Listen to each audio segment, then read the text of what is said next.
ரொம்ப சந்தோஷமா இருக்கு. இன்னைக்கு யாரோட ஆட்சியிலும் இந்த மாதிரி கொண்டு வந்தது கிடையாது. எங்க தளபதி ஆட்சியில மட்டும்தான் இந்த மாதிரி எல்லாம் இருக்கு. இந்த மாதிரி ஒரு நிகழ்ச்சி நடத்துறதுக்கு நாங்க ரொம்ப பெருமைப்படுறோம். ஏன்னா நிறைய பெண்கள் பாதிக்கப்படுறாங்க. நாங்க கண்ணெதிர்க்க பாக்குறோம். இன்னைக்கு சின்ன குழந்தையா இருக்கட்டும், 80 வயசு பாட்டியா இருக்கட்டும், யாரையும் விட்டு வைக்கிறது இல்லை இந்த சமூகத்துல. இன்னைக்கு தளபதி ஒரு முடிவெடுத்து இந்த இடத்துல இறங்கியிருக்காரு. பெண்களுக்கு கண்டிப்பான பாதுகாப்பு கண்டிப்பா இருக்கணும். எந்த இடத்துலயா இருக்கட்டும், எங்கேயா இருக்கட்டும், அதுக்காக உருவாக்குனது தான் இந்த சிங்கப்படை பெண்கள். ரொம்ப என்ன சொல்றது, இது ரொம்ப சல்யூட் பண்ணி வரவேற்கிற விஷயம். இதுல நான் ஒரு விஷயம் தப்பு நடக்குதுன்னா எங்களுக்கே ஒரு போன்லயோ ஒரு டிவிலயோ பார்க்கும்போது ரொம்ப பயமா இருக்கு. நம்மள எதிர்த்து கேள்வி கேட்கணும், நம்ம இந்த இடத்துல போய் நிக்கணும்னு சொல்லி எங்களுக்கெல்லாம் அந்த ஃபீலிங் இருக்கு.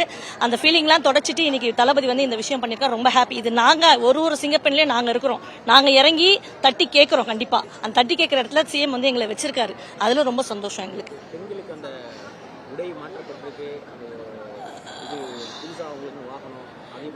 அது ரொம்ப உடைன்றது விஷயம் வந்து பெருசு கிடையாது. அந்த உடை கூட நீட்டா இருக்கு, நல்லா அதை மதிக்கிற மாதிரி பார்த்தா சல்யூட் பண்ணணும்.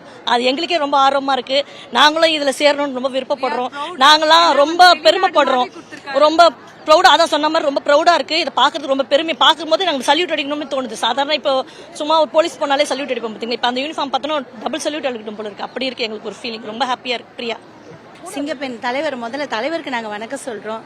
தமிழக வெற்றி கழகம் எங்கள் சிஎம் எங்கள் அண்ணனுக்கு நாங்கள் வரவேற்கிறோம். இந்த மாதிரி ஒரு இதை எடுத்ததுக்கு அவருக்கு நாங்கள் நன்றி தெரிவிக்கிறோம். இப்போ தான் எங்களுக்கு ரொம்ப சந்தோஷமாக இருக்குது. எத்தனையோ ஆட்சி வந்துட்டு போயிருக்காங்க. ஆனால் இந்த மாதிரி ஒரு மன நிம்மதி, தைரியம், நாங்கள் இன்றைக்கும் ரோட்டில் நிஜமாவே சொல்கிறோம், நாங்கள் தைரியமாக நடந்து போகிறோம். இனிமேலும் எங்கள் அண்ணன் இப்படி ஒரு சட்டம் கொண்டு வந்ததுக்கு நாங்கள் ரொம்ப ரொம்ப ஹாப்பியாக இருக்கோம். எப்படி சொல்கிறதுன்னா ரொம்ப சந்தோஷப்படுறோம், தைரியமாக இருக்கும். அவருக்கு தான் நன்றி சொல்லணும்.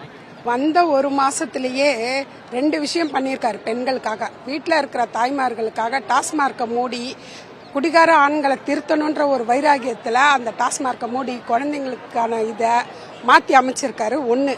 2வது சிங்கப்பெண் படை, வெளியே சுத்துற பெண்களுக்கு பாதுகாப்பு அளிச்சிருக்காரு. 2 வயசு குழந்தையில இருந்து 80 வயசு பாட்டி வரைக்கும் இன்னைக்கு சீரழிச்சுக்கிட்டு இருக்காங்க. ஆனா இதோட முடிக்க கூடாது. அவரு அப்படி பண்ற ஒவ்வொருத்தருக்கும் ஸ்பாட்லயே தண்டனை கொடுக்கணும். அப்படி கொடுத்தாருன்னா நம்ம தமிழ்நாடு எங்கேயோ போயிடும். அதை எங்க அண்ணன் இனிமேல் செய்வாருன்னு நாங்க நம்புறோம். அவ்வளவுதான்.